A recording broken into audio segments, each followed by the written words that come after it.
الحمد لله رب العالمين والصلاة والسلام على أشرف الأنبياء والمرسلين أما بعد فأعوذ بالله من الشيطان الرجيم من همزه ونفخه ونفثه بسم الله الرحمن الرحيم رب اشرح لي صدري ويسر لي أمري واحلل عقدة من لساني يفقه قولي اللهم انفعنا بما علمتنا وعلمنا ما ينفعنا وزدنا علما فبشر عبادي الذين يستمعون القول فيتبعون أحسنه أولئك الذين هداهم الله وأولئك هم أولو الألباب نعوذ بالله من الشيطان الرجيم بسم الله الرحمن الرحيم وجاءت سيارة فأرسلوا واردهم فأدلى دلوه قال يا بشرى هذا غلام وأسروه بضاعة والله عليم بما يعملون وجاءت سیارۃ اور آئے قافلے والے فارسلوا واردہم بس انہوں نے بھیجا واردہم اپنے پانی لینے والے کو فادلا دلوا تو اس نے ڈالا اپنا ڈول قالت تو اس نے کہا یا بشرا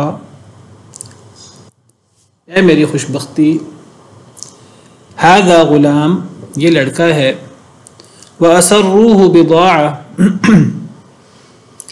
انہوں نے چھپا لیا اس کو بضاعہ سامان سمجھ کر سامان تجارت سمجھ کر ایک قیمتی چیز سمجھ کر اس کو چھپا لیا واللہ علیم بما یعملون اللہ تعالیٰ بہت جاننے والا ہے بہت جاننے والا تھا اسے جو وہ کر رہے تھے جو وہ عمل کر رہے تھے اللہ اس کو بہت جاننے والے تھے بھائی حضرت یوسف کے انہوں نے اپنا پلان پورا کیا حضرت یوسف کو کنویں میں ڈالا جا کر باپ سے جھوٹ بول دیا کہ بھیڑیا کھا گیا ہے ہم دوڑیں لگا رہے تھے اور جھوٹ موٹ کی خون آلود قمیص بھی پیش کر دی باپ کو سمجھ آ گئی کہ انہوں نے کوئی پلان کیا ہے اب انہوں نے باپ کو بتایا نہیں تھا اور باپ کے بتانے پر بھی وہ نہیں بتا رہے تھے تو باپ نے ان سے کہا کہ تم نے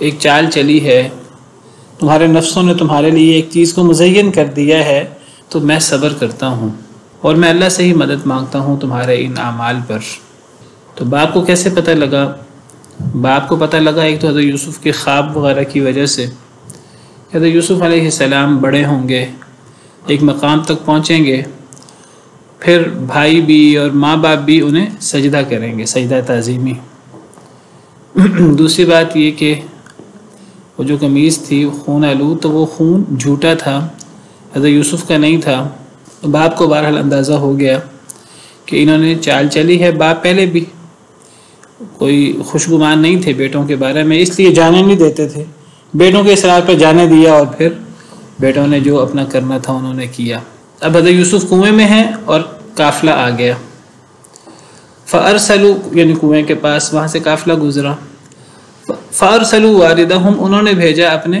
پانی لینے والے کو وارد کے بارے میں پیچھے بات ہوئی تھی تفصیل سے تو وارد جو کنویں پر آ کر پانی نکالے اس کو وارد کہتے ہیں تو ورد کہتے ہیں کنویں پر آنے کو ورد بئس الورد المورود پیچھے ہم نے پڑھا جہنم پر پیش ہونے کو اللہ نے ورد قرار دیا ہے جیسے کوئی کنویں کے پاس آتا ہے ایسے جہنمی جہنم پر پیش ہوں گے اور ورد کا مطلب پیاسا بھی ہوتا ہے وَنَسُوقُ الْمُجْرِمِينَ إِلَى جَهَنَّمَ وِرْدًا ہم مجرمین کو گھسیٹیں گے جہنم کی طرف پیاسا تو وارد سے مراد قافلے والے جس کو پانی کے لیے بھیجتے ہیں اور وہ پانی لاتا ہے پانی نکالتا ہے سب قافلے والوں کے لیے تو وہ روٹین کے مطابق پانی لینے والا کنویں کے پاس گیا انہوں نے بھیجا اس نے اپنا ڈول ڈالا کنویں میں قال یا بشرا ھذا غلام تو وہ کہنے لگا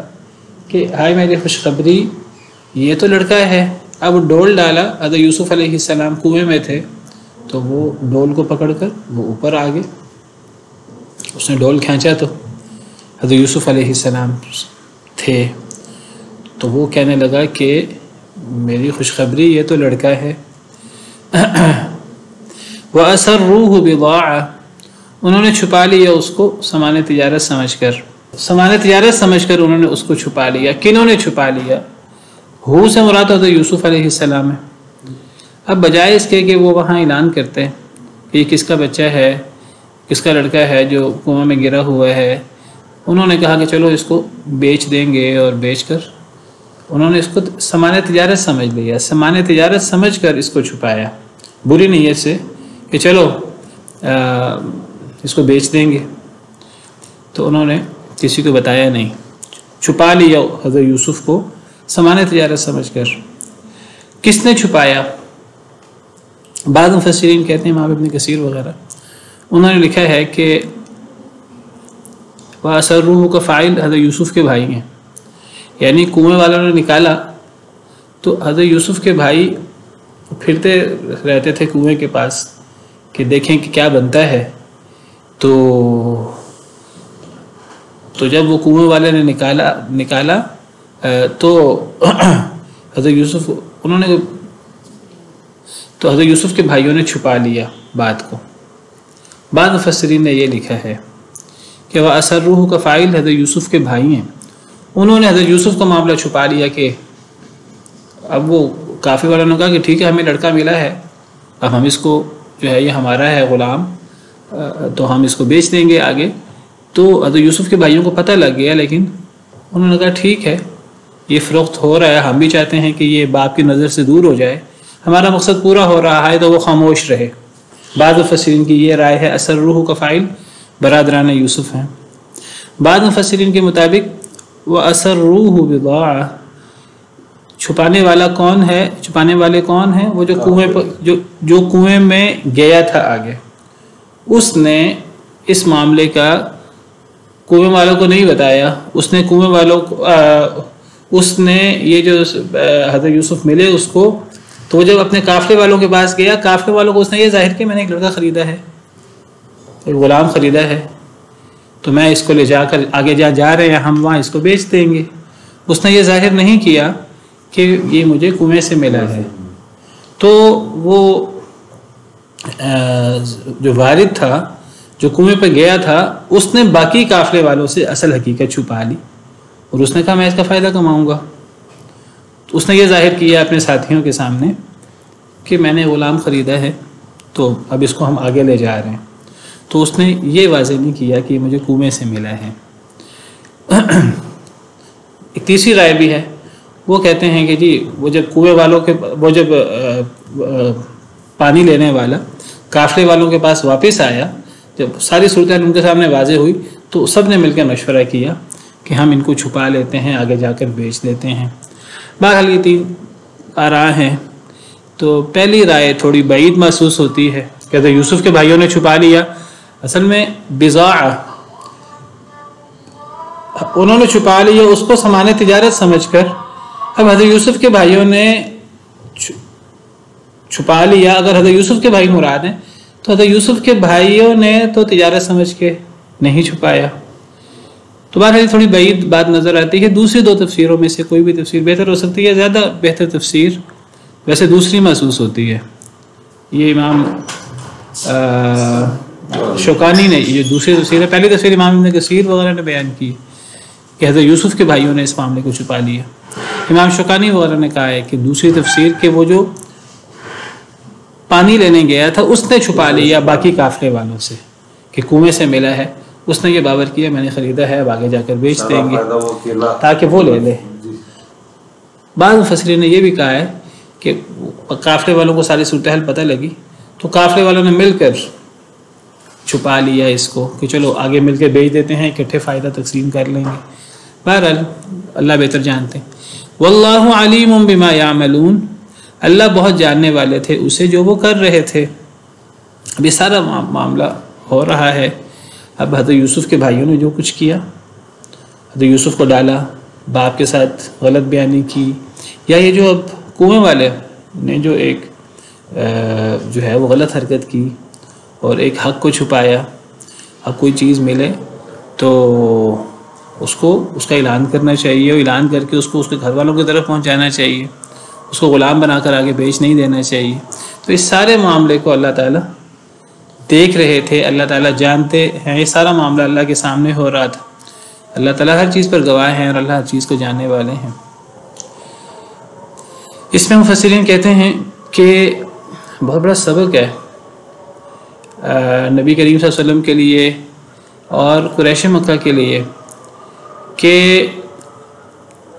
یعنی اب حضرت یوسف کتنے معزز تھے، ان کا باپ بھی نبی، دادا بھی نبی، پردادا بھی نبی، حضرت یعقوب باپ ہیں، حضرت اسحاق دادا ہیں، حضرت ابراہیم جیسا شخص پردادا ہے، اور حضرت یوسف کو اللہ نے آگے جا کر جو ہے وہ پھر اللہ نے نبوت سے سرفراز کرنا ہے۔ تو دیکھیے ان کے ساتھ کتنی زیادتی ہوئی اور ان کے ساتھ کیا معاملہ ہوا۔ اب کیا اس سارے معاملے کا اللہ کو نہیں پتہ تھا؟ اللہ کو تو سارے معاملے کا پتہ تھا، ایک ایک بات کا اللہ کو پتہ ہے، کون کہاں گڑبڑ کر رہا ہے، کون کہاں اللہ کی نافرمانی کر رہا ہے، کون کہاں دنیاوی مفادات کے پیچھے وہ اللہ کو ناراض کر رہا ہے۔ اللہ کو ایک ایک بات کا پتہ ہے، لیکن اللہ تعالیٰ کے اپنے فیصلے ہیں، اللہ کی اپنی تقدیر ہے، تو اللہ تعالیٰ معاملات کو دیکھتے ہیں کئی مرتبہ اور اللہ مہلت دے دیتے ہیں۔ حضرت یوسف کے بھائیوں کو مہلت ملی، قافلے والوں کو مہلت ملی۔ حضرت یوسف کے مقام اور مرتبے کے باوجود حضرت یوسف کے لیے آزمائش لکھی تھی، وہ آزمائش کا ان کو سامنا کرنا پڑا۔ تو گویا کہ نبی کریم صلی اللہ علیہ وسلم اور قریش، نبی کریم صلی اللہ علیہ وسلم حق پر تھے، سید الانبیاء والمرسلین ہیں، ان کے ساتھ اور صحابہ کرام رضوان اللہ علیہم اجمعین کے ساتھ حق پر ہوتے ہوئے جو ظلم زیادتی ہوئی اور جو تکلیفیں دی گئیں، اللہ تعالیٰ اس سے پوری طرح باخبر ہے۔ یہ نہیں کہ اللہ کو پتہ نہیں ہے، اللہ کو ایک ایک بات کا پتہ ہے، لیکن اللہ کے اپنے فیصلے ہیں، اللہ کی اپنی تقدیر ہے، اور اللہ نے آزمائش کرنی ہوتی ہے نیک لوگوں کی، آزمائش کی بھٹی سے گزرتے ہیں نیک لوگ، پھر ان کو مقام ملتا ہے دنیا میں بھی اگر وہ صبر کریں، حوصلہ کریں، آخرت میں بھی مقام ملتا ہے۔ حضرت یوسف کو بھی یہ مقام ملا، تو اس میں تو گویا کہ نبی کریم صلی اللہ علیہ وسلم اور صحابہ کرام کو بھی مقام ملے گا۔ اور پھر دیکھیے حضرت یوسف کے قصے میں کیا ہوا، آخر کار جنہوں نے خرابی کی ان کو شرمندہ ہونا پڑا، اعتراف کرنا پڑا اپنے گناہوں کا، توبہ کرنی پڑی، اور حضرت یوسف جن کے ساتھ زیادتی ہوئی ان کے مقام و مرتبہ کے باوجود انہوں نے صبر کیا، ان کو اللہ نے کتنا بڑا انعام دیا دنیا کے اندر۔ تو دیکھیے یہی معاملہ نبی صلی اللہ علیہ وسلم اور صحابہ کرام کے ساتھ ہوا۔ جنگ بدر کے اندر پھر اللہ نے کیسی بہترین فتح عطا فرمائی، پھر فتح مکہ کے اندر کیسی بہترین فتح عطا ہوئی، اور پھر آگے یعنی غلبہ ہی غلبہ ہوتا گیا، اور مخالفین جو تھے وہ ذلیل ہوئے، شکست کھائی۔ تو یعنی سبق ہے ان قصوں میں، یہ بہترین قصہ ہے، یہ قصہ ہو حضرت یوسف علیہ السلام کا یا دیگر انبیاء کرام علیہ السلام کے قصے ہوں، قریش کے لیے اور ہر قرآن کے پڑھنے والے کے لیے، ہر قرآن کے مخاطب کے لیے ان قصوں میں سبق ہے۔ ہم دیکھیں کہ کیسے یہ باتیں ہمارے اوپر اپلائی ہوتی ہیں، اور ان قصوں میں ہمارے لیے سوچنے سمجھنے کے اور غور کرنے کے کیا مقامات ہیں، کہاں ہم نے صبر کرنا ہے، حوصلہ کرنا ہے، اور اللہ تعالیٰ کیسے مدد کیا کرتے ہیں۔ اور اللہ کا فیصلہ ہے والعاقبۃ للمتقین، انجام متقین کے لیے ہوتا ہے، دنیا میں بھی اور آخرت میں بھی، صرف آخرت میں نہیں دنیا میں بھی متقین کو پھر مقام ملتا ہے اور وہی کامیاب ٹھہرتے ہیں۔ اللہ بے خبر نہیں ہے کسی معاملے سے، اللہ کو ایک ایک بات کا خبر ہے، ایک ایک بات کی خبر ہے، لیکن اللہ تعالیٰ تحمل والے ہیں، صبر والے ہیں، اور اللہ تحمل اور صبر کے ساتھ یہ سارے معاملات حوصلے کے ساتھ یہ معاملہ چلاتے رہتے ہیں، اور پھر جب اللہ کا فیصلہ آتا ہے تو پھر اللہ پکڑ کرتے ہیں جس کی پکڑ کرنی ہے، اور پھر جس کو اللہ نے انعام دینا ہے اللہ انعام دیتے ہیں۔ واللہ علیم بما یعملون، اللہ جاننے والے تھے ساتھ اس کے جو وہ کر رہے تھے۔ وَشَرَوْهُ بِثَمَنٍ بَخْسٍ دَرَاهِمَ مَعْدُودَةٍ، اور انہوں نے بیچ دیا اس کو بِثَمَنٍ بَخْسٍ، تھوڑی قیمت کے ساتھ، دراہم معدودہ، چند درہموں میں، دراہم درہم کی جمع ہے، اور معدودہ گنے ہوئے، یعنی گنے ہوئے سے مراد ہے گنتی کے چند درہموں کے بدلے، کوئی بہت زیادہ قیمت بھی نہیں لی۔ اگر اس طرح کا غلام ہوتا اور تو اس کی قیمت اتنی تھوڑی نہ ہوتی، ان کو حضرت یوسف علیہ السلام کی قدر و قیمت کا اندازہ نہیں تھا، نمبر ایک، نمبر دو انہوں نے دھوکے سے اور غلط طریقے سے حاصل کیا تھا، باقاعدہ غلام تو تھے نہیں حضرت یوسف علیہ السلام، تو ان کو تو باقاعدہ یعنی غلام بنایا گیا زبردستی زیادتی کے ساتھ۔ تو جب کوئی چیز اس طرح دھوکے سے حاصل کی جاتی ہے. کوئی قیمتی چیز بھی ہو پھر اس کو اونے پونے بیچا جاتا ہے. کبھی چوری ہو ڈاکہ ہو تو قیمتی سے قیمتی چیز کو بھی اس طرح بس جان چھڑائی جاتی ہے اس سے اور اس کو پھر اونے پونے بیچا جاتا ہے, اس کو بس جان چھڑائی جاتی ہے اس سے. تو یہی معاملہ حضرت یوسف کے ساتھ بھی ہوا. تو دیکھیے یہ دنیا اور دنیا کے رنگ ہیں. تو حضرت یوسف جیسا یعنی حضرت یوسف کا حسن اس وقت جوبن پر ہوگا, نوجوان تھے, اور حضرت یوسف کا حسن جو ہے وہ ایک ضرب المثل ہے, لیکن کس طرح وہ بازاروں میں بکے غلام کے طور پر, اور ان کی قیمت بہت تھوڑی لگی مارکیٹ میں. وَكَانُوا فِيهِ مِنَ الزَّاهِدِينَ, اور وہ تھے اس معاملے میں زاہد, اس معاملے میں بڑے زاہد بن گئے اور بڑی تھوڑی قیمت پہ بس انہوں نے جان چھڑائی اور اونے پونے انہوں نے نکال دیا اور بیچ دیا. ایک طنز ہے کہ اس معاملے میں بڑے زاہد بن گئے اور زاہد بن کر انہوں نے بہت تھوڑی قیمت لی.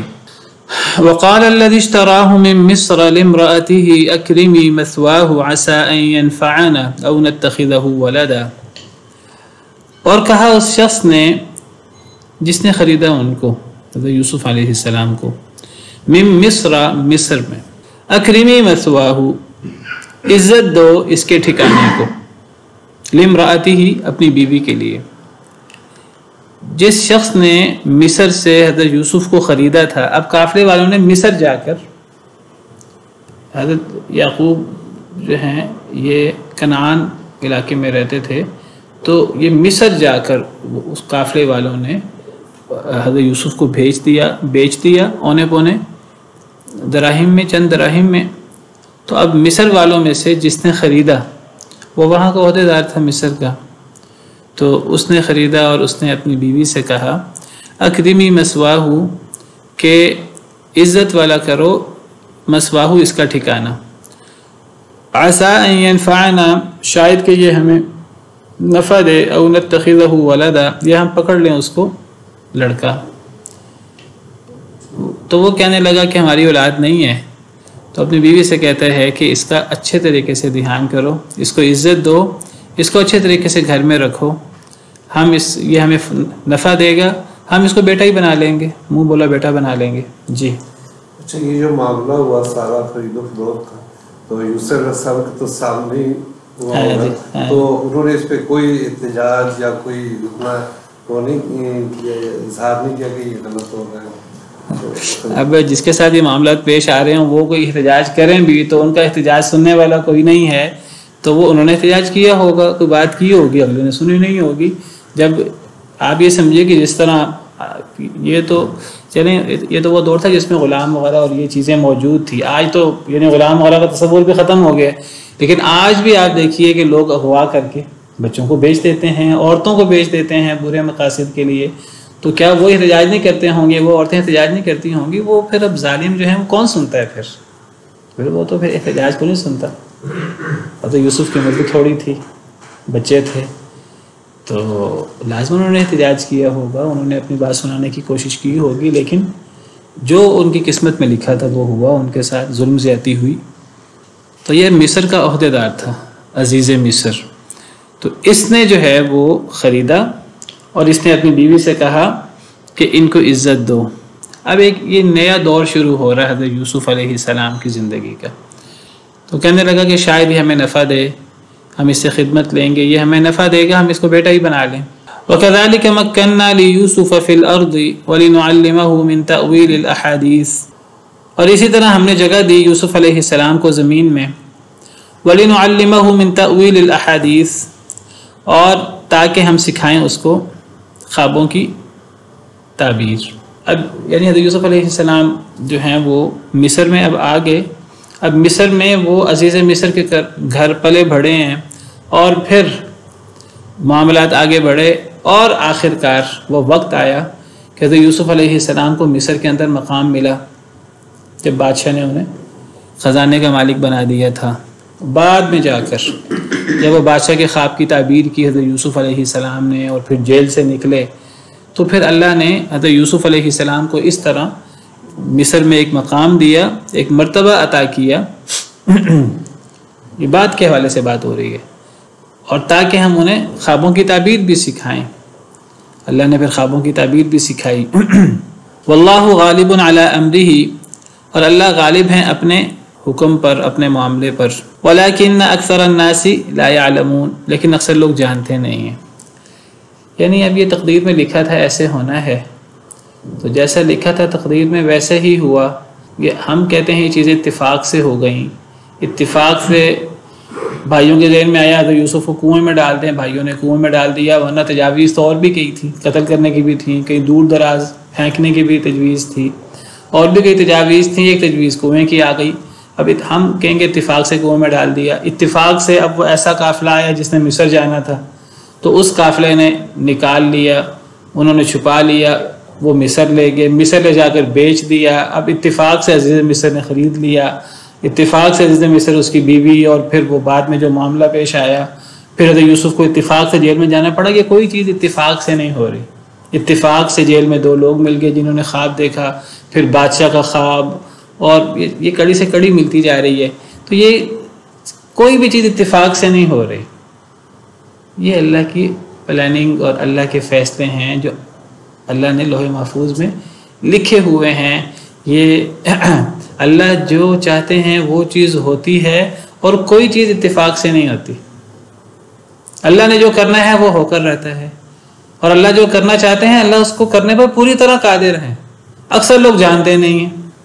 اب ایکسیڈنٹ ہو جاتا ہے، اللہ نہ کرے کہ بھی، تو جی وہ اتفاق سے میں وہاں پہنچا تو اتفاق سے اس وقت گاڑی آ گئی۔ یہ کوئی بھی چیز اتفاق سے نہیں ہو رہی۔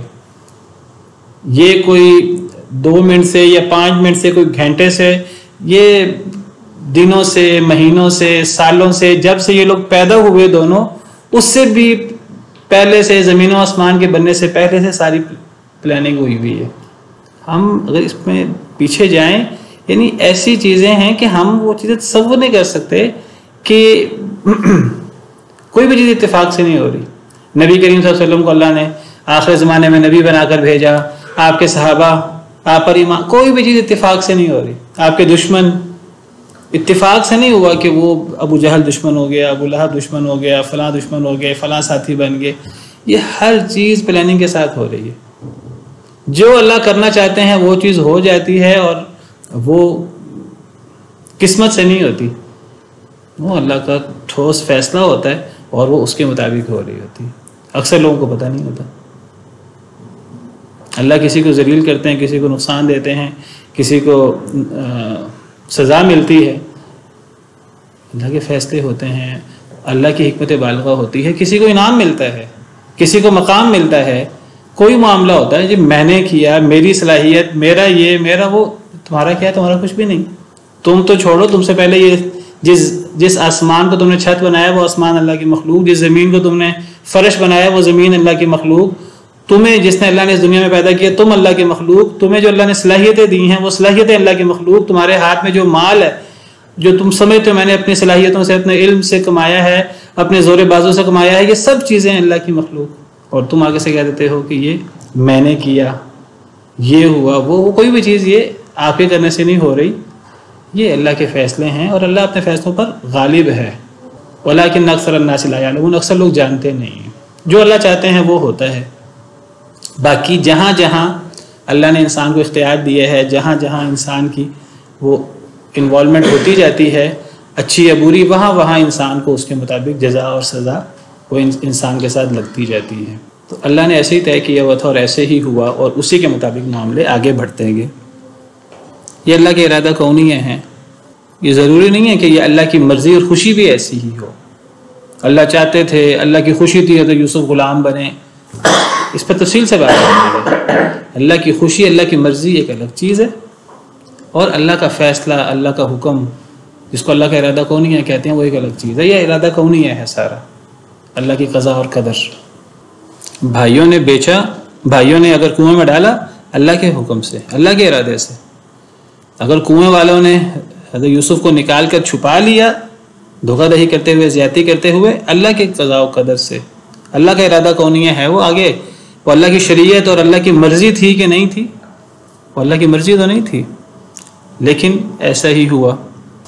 انسان اکثر بے اختیار معلوم ہوتا ہے، تقدیر پر اگر سب ڈال دیا جائے کہ قسمت میں ہی یہی تھا، تو انسان ایک لحاظ سے دیکھیں تو انسان بے اختیار ہے، بالکل بے اختیار ہے انسان. ہمیں اللہ نے انسان بنایا ہے، ہم سے پوچھ کے نہیں بنایا. ہمیں اللہ نے ہمارے ماں باپ کے گھر میں پیدا کیا ہے، ہم سے پوچھ کے نہیں پیدا کیا. ہمیں اللہ نے کیا صلاحیتیں دی ہیں، ہم سے پوچھ کر ہمیں صلاحیتیں نہیں دی. کس کو اللہ نے بڑے قد کا بنا دیا، کس کو چھوٹے قد کا بنا دیا، کس کو گورا بنا دیا، کس کو کالا بنا دیا، کس کو سرخ بنا دیا، کس کو گندمی بنا دیا، کس کو مالدار ماں باپ کے گھر پیدا کر دیا، کس کو عالم گھر میں پیدا کر دیا، کس کو کہاں پیدا کیا، ایشیا میں پیدا کر دیا، کس کو امریکہ میں پیدا کر دیا. پھر جو حالات پیش آتے رہتے ہیں، حادثے آ جاتے ہیں، بیماریاں آ جاتی ہیں، زندگی کی طرح موت، تو اللہ کے فیصلے ہیں اور اللہ کے ارادے ہیں. ہم اللہ کے ارادے کے مطابق چل رہے ہیں. درمیان میں کچھ چیزیں آتی ہیں جہاں انسان کی ایک حد تک انوالومنٹ ہوتی ہے، جہاں انسان کو فیصلہ کرنا ہوتا ہے میں نے یہ کرنا ہے کہ یہ نہیں کرنا، اسلام قبول کرنا ہے کہ نہیں کرنا، میں نے کیا کرنا ہے کیا نہیں کرنا. تو وہاں انسان کی انوالومنٹ ہوتی ہے. جو شرعی معاملات ہیں، جو شریعت سے متعلق ہوتے ہیں، وہاں انسان اگر اللہ کے حکم کے مطابق عمل کرتا ہے، وہاں بھی اللہ کی طرف سے اگر انسان نیکی کرتا ہے مدد ملتی ہے. اگر ایک انسان گناہ کرتا ہے، غلط رستہ اختیار کرتا ہے، تو اللہ کی طرف سے پھر گناہ کے راستے مزید آسان کر دیے جاتے ہیں. اس کی نسبت بھی اللہ کی طرف ہو سکتی ہے. انسان جو انسان کو اختیار ملتا ہے، اس اختیار کے اندر انسان جو چیز اختیار کرے، مثلا نماز، اذان ہوئی تو اب انسان نماز کے لیے جاتا کہ نہیں جاتا. اگر نماز کے لیے جاتا ہے تو انسان کا اس میں اجر ہے، کیونکہ انسان اپنی مرضی سے گیا، کسی نے انسان کو مجبور نہیں کیا. آج ہماری کلاس میں ایک صاحب نئے آئے ہیں یا آج کلاس میں آئے ہیں، ان کو کسی نے مجبور نہیں کیا کلاس میں آئیں. اگر یہ قرآن پڑھنے کے لیے اور یہ قرآن کی کلاس سننے کے لیے آئے ہیں، اپنی مرضی سے آئے ہیں، اس میں ان کو اجر ہے انشاءاللہ. تو جو نہیں آتا نیکی کرنے پر، تو وہ اس پر کوئی وبال ہے اللہ کی طرف سے، تو وہ اس میں اس لیے ہے کہ اس میں انسان کا ایک حد تک اختیار شامل ہے. لیکن یہ جو انسان اچھائی کرتا ہے، برائی کرتا ہے، اس کی نسبت بھی دونوں کی نسبت اللہ کی طرف ہو جاتی ہے. کیوں ہو جاتی ہے؟ کیونکہ یہ اللہ کے دیے ہوئے اختیار سے، اللہ نے جو ہمیں اختیار دیا. اور پھر اللہ انسان نیکی کو اختیار کرے، اللہ کی طرف سے مدد بھی ہوتی رہتی ہے. انسان برائی کو اختیار کرے تو اللہ تعالیٰ اس کو مزید برائی کی طرف دھکیل دیتے ہیں. تو انسان کے لیے جزا اور سزا انسان کے اختیار کے مطابق، باقی جو ہیں وہ اللہ کا ہی حکم ہے اور اللہ کی زمین ہے، اور اللہ کی زمین میں اللہ کا ہی نظام چلنا ہے. انسان کہے کہ میں آزاد ہوں، میرا جسم ہے، میری مرضی چلے گی، میں جو چاہوں کروں، تو وہ انسان اگر اتنا ہی آزاد ہے تو انسان ایک ٹانگ اٹھانے کے بعد ضرور دوسری ٹانگ اٹھا کے دکھائے. اگر اتنا ہی آزاد ہے تو انسان تو ایک ٹانگ اٹھانے کے بعد دوسری ٹانگ نہیں اٹھا سکتا. تو دیکھیے اللہ کی دنیا میں، اللہ کی بنائی ہوئی کائنات میں ہم اللہ کی مخلوق ہیں. اللہ نے ہمیں ایک محدود اختیار دیا ہے کہ اللہ کی طرف سے ہمیں ہدایت آتی ہے قرآن کی صورت میں، نبی کے فرمان کی صورت میں. اگر ہم مان لیں گے تو ہماری دنیا آخرت بہتر ہو جائے گی، نہیں مانیں گے تو دنیا آخرت تباہ ہو جائے گی. اللہ تعالیٰ کہتے ہیں کہ انسان کو مجبور نہیں کیا جا سکتا کہ انسان جو ہے وہ کون سا دین اختیار کرے. اسلام قبول کرنے پر اسے جبر نہیں کیا جا سکتا. کوئی بندہ یہ نہ سمجھے کہ میں جو چاہوں اختیار کروں، میں چاہوں تو اسلام لے آؤں، چاہوں تو اسلام نہ لاؤں، تو دونوں صورتوں میں میرے ساتھ ایک جیسا معاملہ کیا جائے گا. ایسا نہیں ہے. یہ صرف قبول کرنے کی حد تک آپ کو اختیار ہے، بڑا محدود سا. اگر آپ اللہ کے حکم کے مطابق قبول کر لیتے ہیں تو آپ کے لیے جنت ہے. اگر اللہ کے حکم کے خلاف کرتے ہیں تو پھر دنیا آخرت میں سزا ہے. فذکر انما انت مذکر، آپ نصیحت کیجئے، آپ کا کام تو نصیحت کرنا ہے. لست علیہم بمسیطر، آپ جبر کرنے والے نہیں ہیں. الا من تولی وکفر، ہاں جو منہ موڑے گا، کفر کرے گا، فیعذبہ اللہ العذاب الاکبر، اللہ اسے چھوڑیں گے نہیں، اللہ پھر اسے بہت بڑا عذاب دیں گے. ہاں تھوڑی سی مہلت مل جائے گی، وہ بھی اگر اللہ نے لکھی ہے تو. اگر اللہ نے عمر لمبی رکھی ہے تو. اگر اللہ نے نہیں عمر لمبی رکھی، 20 سال کی عمر میں موت آ جانی ہے، 15 سال کی عمر میں موت آ جانی ہے، تو وہ مہلت بھی نہیں ہے. تو انسان کی خیر اسی میں ہی ہے کہ انسان اللہ کے سایہ رحمت میں ہی پناہ لے. ہر انسان خسارے میں ہے، ہر انسان، سوائے اس کے جو ایمان لائے اور جو نیک عمل کرے. حق بات کی تلقین کرے ایک دوسرے کو صبر کی تلقین کرے، تو انسان اتنا ہی بے اختیار ہے اس دنیا کے اندر۔ اب یہ نہیں ہے کہ انسان جو حق کو قبول کرتا ہے یا جو انسان حق کو قبول نہیں کرتا وہاں بھی انسان بے اختیار ہے، وہاں بھی جبراً، یہ جبریوں کا موقف ہے۔ نہ ہم مجبور محض ہیں حق باطل کو قبول کرنے پر، اللہ نے ہمیں اختیار دیا ہے اور ہمارے پاس اختیار ہے اور ہم اس اختیار کو استعمال کرتے ہیں، اور نہ ہم پوری طرح آزاد ہیں کہ ہم جو چاہیں کریں، ہمیں کوئی روک ٹوک کرنے والا نہ ہو۔ تقدیر کے معاملے میں دو گروہ گمراہ ہوئے ہیں۔ ایک گروہ وہ ہے جو کہتے ہیں کہ انسان مجبور محض ہے، انسان کی مثال تو یہ ہے، وہ مثال کیا پیش کرتے ہیں؟ وہ کہتے ہیں انسان کی مثال یہ ہے کہ ایک انسان کو ہاتھ پاؤں باندھ کر سمندر میں ڈال دیا جائے اور انسان سے کہا جائے کہ تم نے ہاتھ پاؤں بھی نہیں مارنے اور تم نے ڈوبنا بھی نہیں ہے۔ وہ کہتے ہیں انسان کی مثال تو یہ ہے۔ وہ کہتے ہیں ہم اللہ کے قضاء و قدر میں اس طرح بندھے ہوئے ہیں، ہمارے پاس اختیار ہی نہیں ہے، اور پھر ہمیں کہا بھی گیا ہے کہ جہنم سے بھی بچو۔ حالانکہ اگر ہم ایمان لاتے ہیں ہے یہ بھی اللہ کے حکم سے، اگر ہم کفر کرتے ہیں یہ بھی اللہ کے حکم سے، ہمارے پاس تو اختیار ہے ہی نہیں، ہر چیز اللہ کے حکم سے ہی ہے، تو ہمیں تو بلا وجہ ہی کہہ دیا گیا جہنم سے بچو۔ جی، تو میں بات کر رہا تھا تقدیر کے معاملے میں دو گروہ گمراہ ہوئے ہیں، اور اس امت کا سب سے پہلا فتنہ تقدیر ہے، یہ بات بھی یاد رکھیں۔ اس امت کا سب سے پہلا فتنہ تقدیر ہے، تقدیر کا مسئلہ، تقدیر کے مسئلے میں سب سے پہلے گمراہی پیدا ہوئی ہے۔ نبی صلی اللہ علیہ وسلم کی حدیث ہے سب سے پہلے گمراہی ہوگی تو تقدیر کے مسئلے میں ہوگی۔ دو گروہ گمراہ ہوئے ہیں، ایک جو اپنے آپ کو جبری، جن کو جبری کہا جاتا ہے، جبریہ، ان کا موقف یہ انسان مجبور محض ہے، انسان تو اپنی مرضی سے حق بھی قبول نہیں کر سکتا، اپنی مرضی سے باطل بھی قبول نہیں کر سکتا، جو بھی ہوتا ہے بس وہ اللہ کی طرف سے ہی ہوتا ہے۔ اور دوسرا گروہ وہ کہتے ہیں کہ انسان آزاد ہے، اپنے اعمال، اپنے افعال کا انسان خود ہی خالق ہے، انسان جو چاہے کرے، انسان مکمل طور پہ آزاد ہے، قدریہ۔ یہ دونوں موقف صحیح نہیں ہیں۔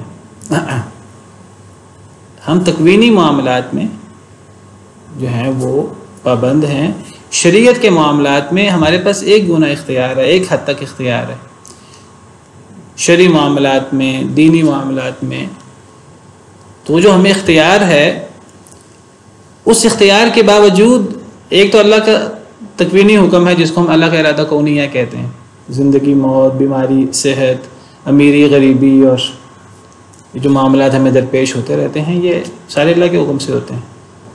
یہ جو شرعی معاملات ہیں، ان شرعی معاملات میں انسان کے پاس بنیادی اختیار موجود ہے، اس اختیار کا استعمال انسان کرتا ہے، لیکن وہ اختیار بھی اللہ کا حکم، اللہ کی طرف سے ہے۔ اس کی نسبت انسان کی طرف بھی ہو سکتی ہے اور اس کی نسبت اللہ کی طرف بھی ہو سکتی ہے۔ یعنی اگر ایک انسان ایمان لاتا ہے، سب سے بڑی چیز ایمان یا کفر، اس کے سامنے حق کی دعوت آئی وہ نہیں قبول کرتا، کفر کرتا ہے، یہ انسان کا فعل بھی ہے۔ وہ ایمان لے آئے، یہ بھی انسان کا فعل ہے، اس لیے اس کے لیے جنت ہے۔ اگر وہ کفر کرے، یہ انسان کا فعل ہے، اس لیے اس کے لیے جہنم ہے۔ اور اس کی انسان کے ایمان لانے اور کفر کرنے کی نسبت اللہ کی طرف بھی ہو سکتی ہے، اور اللہ نے کی ہے اپنی طرف۔ اللہ فرماتے ہیں یضل بہ کثیرا ویہدی بہ کثیرا، اللہ جس کو چاہے گمراہ کر دے، جس کو چاہے ہدایت دے دے۔ فمن یرید اللہ ان یہدیہ یشرح صدرہ للاسلام، اللہ جسے چاہے کہ اسے ہدایت دے، اس کے سینے کو اسلام کے لیے کھول دیتا ہے۔ ومن یرید ان یضلہ یجعل صدرہ ضیقا حرجا کانما یصعد فی السماء، جسے اللہ گمراہ کرنا چاہے اللہ اس کے سینے کو تنگ کر دیتے ہیں، گویا کہ وہ آسمان کی طرف چڑھ رہا ہے۔ تو یہاں تو اللہ فرما رہے ہیں ہدایت اور گمراہی بھی اللہ کی طرف سے ہے۔ اس بات کو سمجھنے کی ضرورت ہے کہ ٹھیک ہے ہدایت و گمراہی اللہ کی طرف سے ہے، پھر انسان کو سزا کیوں ہے؟ تکوینی معاملہ پہ تو انسان مجبور ہے، شرعی معاملات میں انسان کے پاس اختیار ہے، اس لیے انسان کے لیے جنت یا جہنم ہے، جزا یا سزا ہے۔ باقی شرعی معاملات کی نسبت بھی اللہ کی طرف ہو سکتی ہے، کیونکہ وہ اختیار اللہ کا دیا ہوا ہے۔ اس معنی میں انسان کے سامنے ہدایت آئی، انسان کے پاس اختیار ہے، چاہے تو قبول کرے، چاہے تو نہ کرے۔ اگر کرتا ہے تو یہ انسان کا فعل بھی ہے اور اللہ کا بھی فعل ہے، اس معنی میں کہ اللہ نے انسان کو اختیار دیا کہ حق کو قبول کرے، اور اگر نہیں وہ اسلام کو قبول کرتا، کفر کرتا ہے، انسان کا فعل بھی ہے اور اللہ کی طرف بھی اس کی نسبت ہوتی ہے، اللہ نے گمراہ کیا اس معنی میں کہ اس کو گمراہی کو اختیار کرنے کا، چوز کرنے کا اختیار کس نے دیا؟ اللہ نے دیا۔ اس طور پر گمراہی اور ہدایت کی نسبت اللہ کی طرف بھی ہوتی ہے، اس پہلو سے بھی کہ وہ اختیار اللہ کا دیا ہوا ہے، اور ایک اور پہلو سے بھی میں نے پہلے کئی دفعہ بیان کیا ہے۔ وہ پہلو کیا ہے کہ انسان جس چیز کو اختیار کرتا ہے، اچھائی کو یا برائی کو، انسان اگر نیکی کو اختیار کرتا ہے اللہ مزید نیکی کی توفیق دیتے ہیں، اور اگر ایک انسان برائی کو اختیار کرتا ہے اللہ اس کو مزید گمراہی کی طرف دھکیل دیتے ہیں۔ جس طرح سورہ اللیل میں اللہ فرماتے ہیں وَأَمَّا مَن وَاللَّيْلِ إِذَا يَغْشَىٰ وَالنَّهَارِ إِذَا تَجَلَّىٰ وَمَا خَلَقَ الذَّكَرَ وَالْأُنثَىٰ إِنَّ سَعْيَكُمْ لَشَتَّىٰ، تمہاری کوشش مختلف ہے۔ فَأَمَّا مَنْ أَعْطَىٰ وَاتَّقَىٰ وَصَدَّقَ بِالْحُسْنَىٰ فَسَنُيَسِّرُهُ لِلْيُسْرَىٰ، جو اللہ کے راستے میں دیتا ہے، اللہ سے ڈرتا رہتا ہے، اچھی بات کی تصدیق کرتا ہے، نیک اعمال کرتا رہتا ہے، فَسَنُيَسِّرُهُ لِلْيُسْرَىٰ، ہم اس کے لیے نیکی کے راستے آسان کر دیتے ہیں۔ وَأَمَّا مَن بَخِلَ وَاسْتَغْنَىٰ وَكَذَّبَ بِالْحُسْنَىٰ فَسَنُيَسِّرُهُ لِلْعُسْرَىٰ، اور جو بخل کرتا ہے، بے نیازی کا رویہ اختیار کرتا ہے اور اچھی بات کو جھٹلاتا ہے، ہم اس کے لیے برائی کا راستہ آسان کر دیتے ہیں۔ ایک دفعہ نبی صلی اللہ علیہ وسلم نے فرمایا صحابہ کرام کو، ایک انسان 70 سال نیک عمل کرتا ہے، آخرکار تقدیر غالب آتی ہے اور انسان کا خاتمہ بالشر ہوتا ہے، اور ایک انسان لمبا عرصہ جو ہے وہ برائی کرتا رہتا ہے، آخرکار تقدیر غالب آتی ہے اور انسان کا خاتمہ بالخیر ہوتا ہے، اصل چیز خاتمہ ہے۔ تو صحابہ کرام کے ذہن میں یہی اشکال پیدا ہوا کہ اے اللہ کے رسول، پھر ہم عمل کیوں کریں؟ اگر وہ تقدیر ہی غالب آ جانی ہے 70 سال اور ہم لمبا عرصہ گناہ کرتے رہیں اور خاتمہ بالخیر ہو جائے تو جنتی، اور اگر ہم 70 سال لمبا عرصہ جو ہے وہ ہم نیکی کرتے رہیں اور خاتمہ بالشر ہو جائے تو جہنمی، تقدیر غالب آ جائے۔ تو نبی صلی اللہ علیہ وسلم نے یہی فرمایا تھا اعملوا فکل میسر لما خلق لہ، نہیں تمہارا کام ہے عمل کرنا، جس کے لیے پیدا کیا گیا وہ چیز اس کے لیے آسان کر دی جائے گی، اور اس کے اندر انسان کا اپنی انوالومنٹ ہے، عمل دخل ہے بہت محدود سا، اور اس عمل دخل کی بنا پر انسان کے لیے جنت جہنم ہے۔ یہ ایسا مسئلہ تقدیر کا کہ یہ مسئلہ ہمارے سامنے واضح ہونا چاہیے۔ جب تک یہ واضح رہتا ہے تو بہت اچھی بات ہے، جہاں انسان کا ذہن خراب ہونا شروع ہو جائے تو انسان کو چاہیے پھر انسان اس میں زیادہ غور نہ کرے، اور انسان آمنت باللہ ورسولہ، اگر شک و شبہات پیدا ہونا شروع ہو جائیں انسان کے میرا اللہ اور اللہ کے رسولوں پر، اللہ کی باتوں پر، رسولوں کی باتوں پر میرا ایمان ہے، مجھے سمجھ آتی ہے یا نہیں آتی، تو اللہ اور قرآن اور سنت کی باتوں پر میرا یقین ہے، اللہ کی طرف سے انسان کو مدد ملتی رہتی ہے اور اللہ کی طرف سے سمجھ آنا شروع ہو جاتی ہیں چیزیں۔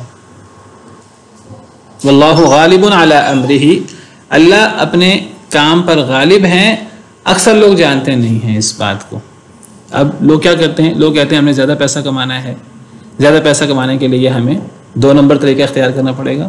اگر تقدیر واضح ہو ہمارے سامنے، کبھی ہم زیادہ پیسہ کمانے کے لیے ہم غلط رستہ اختیار نہیں کریں گے۔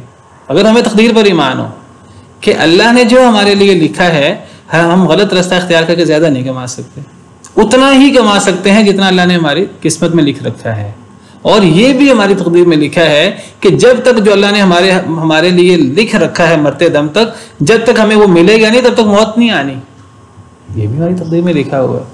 اگر ہمارا اس پر ایمان ہو، کون بندہ گناہ کرے گا مجھے بتائیے؟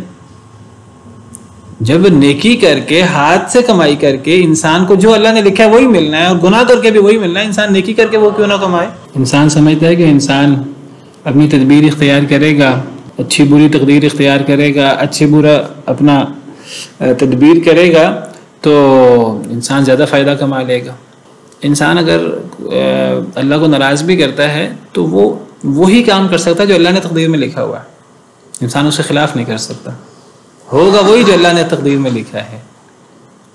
اگر اللہ نے حضرت یوسف کو حضرت یوسف کے بھائی دور کرنا چاہتے تھے، وہ اللہ کی تقدیر میں تھا تو حضرت یوسف کے بھائی دور کر سکے حضرت یوسف کو، ورنہ کبھی نہ کر پاتے، کبھی نہ کر پاتے۔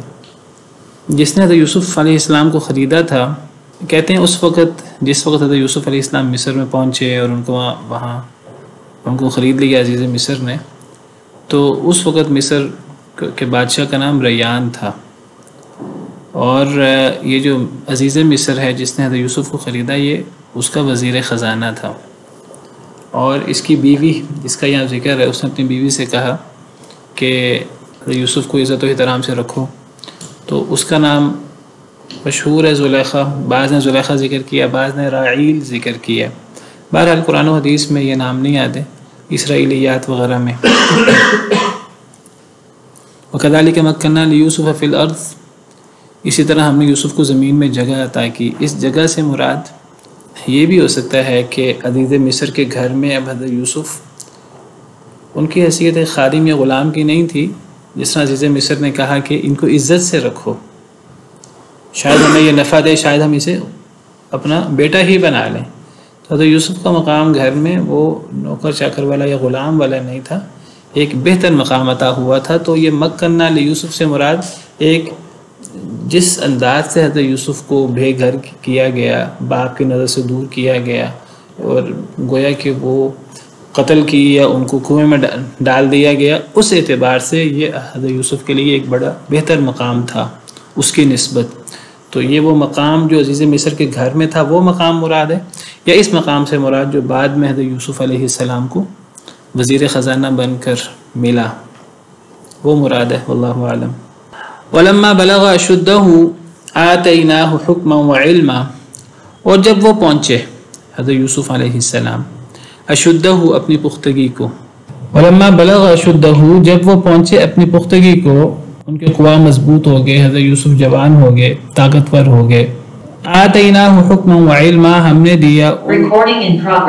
دیا ان کو حکمن، حکم سے مراد قوت فیصلہ، دانائی، وعلما اور علم۔ وَكَذَلِكَ نَجْزِي الْمُحْسِنِينَ، اسی طرح ہم جزا دیا کرتے ہیں نیک لوگوں کو۔ حضرت یوسف علیہ السلام جب پختگی کو پہنچے، جب جوان ہو گئے اور جوانی کو پہنچ گئے، تو پھر اللہ نے انہیں دانائی عطا کی اور اللہ نے انہیں علم عطا کیا۔ بعض مفسرین کی رائے یہ ہے کہ یہاں علم سے مراد نبوت ہے، نبی بن گئے۔ بعض کی رائے یہ ہے کہ نبی بعد میں بنے تھے، تو نبوت سے پہلے جو ایک دانائی ہوتی ہے اور ایک جو نیکی ہوتی ہے، وہ قوت فیصلہ اور علم وہ اللہ نے عطا کیا۔ اور اللہ فرماتے ہیں اسی طرح ہم نیک لوگوں کو جزا دیا کرتے ہیں۔ حضرت یوسف علیہ السلام نیک تھے، چھوٹی عمر سے ہی نیک تھے، باپ کے گھر میں بھی اور عزیز مصر کے گھر میں بھی وہ نیکی کے ساتھ، تقوی کے ساتھ زندگی گزارتے تھے۔ تو جو نیکی کرے تو کبھی کسی کی نیکی ضائع نہیں ہوتی، وہ یوسف ہو علیہ السلام یا کوئی اور ہو۔ یہ چیز حضرت یوسف کے ساتھ خاص نہیں ہے، کیونکہ حضرت یوسف کے والے سے تو ہے کہ آتیناہ حکما و علما، حضرت یوسف کو اللہ نے خاص حکم عطا کیا اور علم عطا کیا۔ وَكَذَلِكَ نَجْزِي الْمُحْسِنِينَ، یہ عام ہے، اسی طرح ہم نیک لوگوں کو جزا دیا کرتے ہیں۔ ہر نیک شخص کو اس کی نیکی کا بدلہ ملے گا، دنیا میں بھی اور آخرت میں بھی۔ تو نیکی کبھی رائیگاں نہیں جاتی۔ یہ حضرت یوسف کے قصے میں آپ یہ انداز کئی جگہ پڑھیں گے، حضرت یوسف کو جو آزمائشوں کا سامنا کرنا پڑا اور جو انہوں نے اللہ سے ڈر کر جو زندگی گزاری پاک دامنی کی جگہ جگہ، اس کا انہیں فائدہ ہوا بہت زیادہ، دنیا کا بھی فائدہ ہوا، اور اصل فائدہ تو آخرت کا ہے، اور اصل فائدہ وہ ہے اور وہ بہت زیادہ ہے۔ دنیا میں بھی اللہ نے ہر قسم کی نعمت دی، ہر قسم کا انعام دیا، اور یہ چیز یوسف کے ساتھ خاص نہیں ہے، اللہ کے انبیاء اور رسول کے ساتھ خاص نہیں ہے۔ جو بھی نیکی کرے گا تو اس کو یہ چیز حاصل ہوگی۔ کچھ آگے جا کر تو اللہ فرماتے ہیں کہ یہ جو ہم نیک لوگوں کو اس کی نیکی کی جزا دیتے ہیں، اللہ فرماتے ہیں یہ تو دنیا کی جزا ہے، اور آخرت کی جزا اس کے علاوہ ہے۔ اللہ اس کو باقاعدہ الگ سے بھی ذکر کرتے ہیں۔ اسی سورہ یوسف میں اللہ فرماتے ہیں جب حضرت یوسف علیہ السلام کو بادشاہ نے خزانہ پر مقرر کر دیا، تو پھر اللہ فرماتے ہیں وَكَذَلِكَ مَكَّنَّا لِيُوسُفَ فِي الْأَرْضِ، اسی طرح ہم نے حضرت یوسف علیہ السلام کو زمین میں مقام عطا کیا۔ يَتَبَوَّأُ مِنْهَا حَيْثُ يَشَاءُ، اب وہ جہاں چاہتے وہاں جا سکتے تھے، اب ہر جگہ ان کا حکم چلتا تھا، بادشاہ کا اعتماد ہی بہت زیادہ تھا۔